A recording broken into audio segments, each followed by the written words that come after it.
what does make film look so special. Living in the world of digital cameras, we often forget where it all came from. A few years ago, I decided to dive deeper into the process of color grading to improve the quality of my videos. I found an interesting trend that a lot of films still shoot on film, whereas many other projects that shoot digitally color graded with film emulation plugins. Why does film look still appeal a lot of people, from content creators to biggest directors? My name is Maxim Хорошилов, and today we're going to review Dehancer, the best film emulation plugin on the market.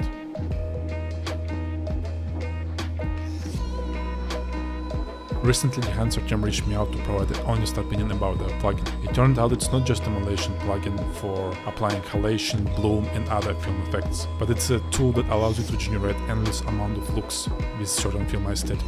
Before, it was made in the labs while making films and during the development process of the films. But now it's a job that colorists do in post-production. Of course, it depends on the material, how you shoot it, with which camera, which lens, with which lighting, and etc. But color grading significantly levels up the quality of your project. After using Dehancer for a while, I'm so excited to experiment with it more, because I regraded some of my old clips and I was surprised how good they started to look like.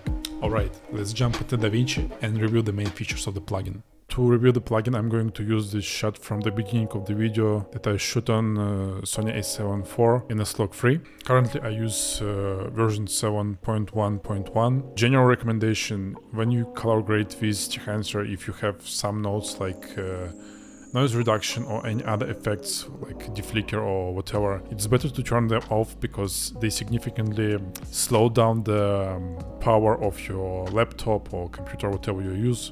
So the general approach is to put Dehancer node after all the corrections you've done before. For example, here I color graded this clip only with one node, but I could have had some other nodes for other corrections or whatever, with some masks and so on. But if you have some specific effects like sharpening or whatever, you can put them after the node of Dehancer that don't impact exposure, contrast or whatever that relates to colors. So first of all, you need to transform your material properly. If you shoot in Rec. 709, for example, when you don't need to transform your clip, you can choose only Rec. 709, or if you shoot in LGLG profile, you can choose Rec. 2020. In my case, I shoot on Sony, so I selected choose camera in the source menu, then I camera, and the format I shoot with was slog-free.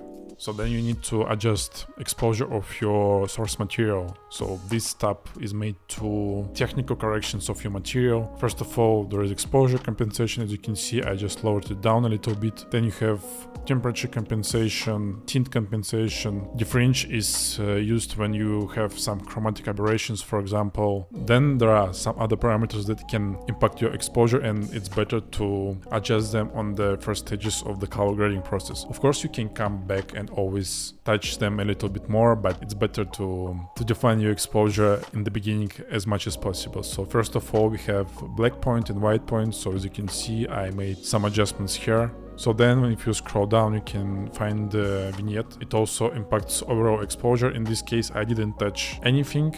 After this, you can select any film profile you want. So in my case, I used codec Aerocolor for 125. So here is pure experimental. If you shoot on film before, you just can select any profile that you like. Otherwise, just try to experiment with different profiles and choose what you like more. My personal favorite is codec Aerocolor 425, codec Color Plus 200, codec Hectare 100, codec Gold 200.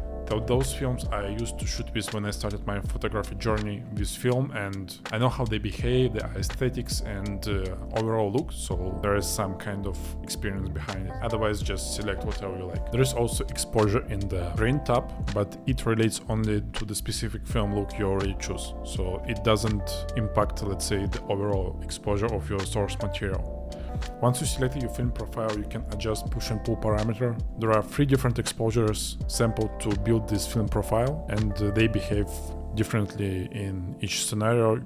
You can try to experiment with this parameter and see what fits you more. Please don't forget to enable each of the parameters if you want to use them.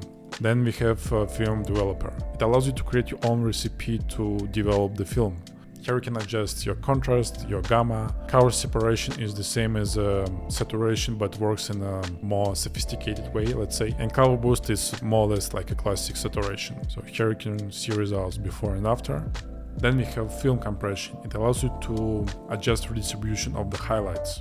You can see overall impact of the image, where is your white point, tonal range and color density. So it's a tool that allows you to compress the highlights and make it more look cinematic or film look like. Expand allows you to adjust your black and white points. If you have some oversaturation or color shift, you can play with color mode, Luma or normal.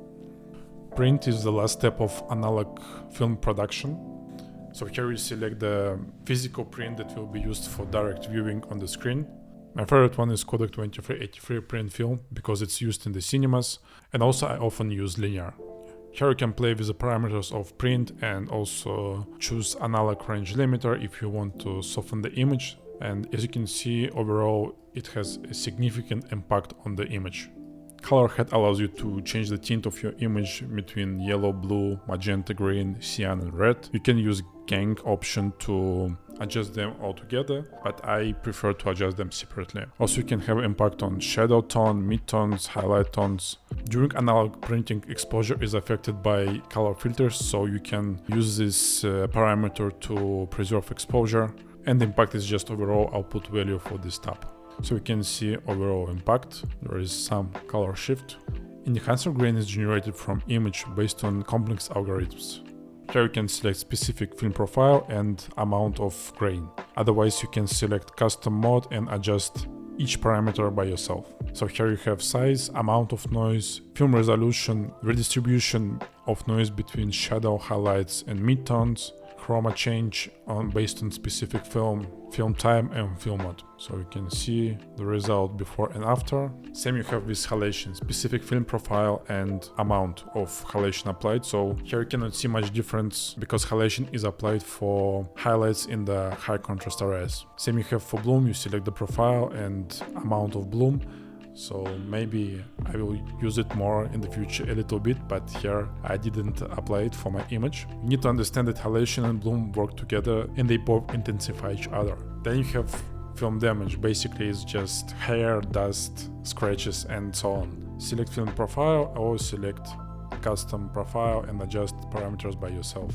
The film breath is basically an accidental change between the frames in terms of exposure, contrast and color. I don't enjoy it much, but it works as all the previous effects. Gate weave stands for mechanical swinging, when the film swings up and down, etc. So if you find it useful again, you can apply this effect. I don't find it that interesting for me right now. It works the same as all the previous effects. Then we have overscan. Usually motion picture film is scanned with some additional space, so for this purpose you can use overscan. If I enable this effect, you can see there are some kind of lines appeared on the edges of your image, so here you can adjust how they look like, the gate type, gate shape and etc. So vignetting we discussed before, you can adjust it the way you want it. It's basically typical vignetting, but with some specific algorithms behind that are basically much better than any curve vignetting that you can use in DaVinci. Then we have monitor typical false color, so it allows you to see the zones based on the scale, if they are exposed or underexposed, as well as clipping indication. In the end you can adjust overall impact of your plugin in output menu, generate the LUT, and be careful that your LUT will not include all the effects applied as, for example, noise, halation, etc. So basically it will be just color profile, color LUT without all the effects. In the end you can have options where you can select quality and normal fast to have better performance of the plugin, or you can select high but it will be slower.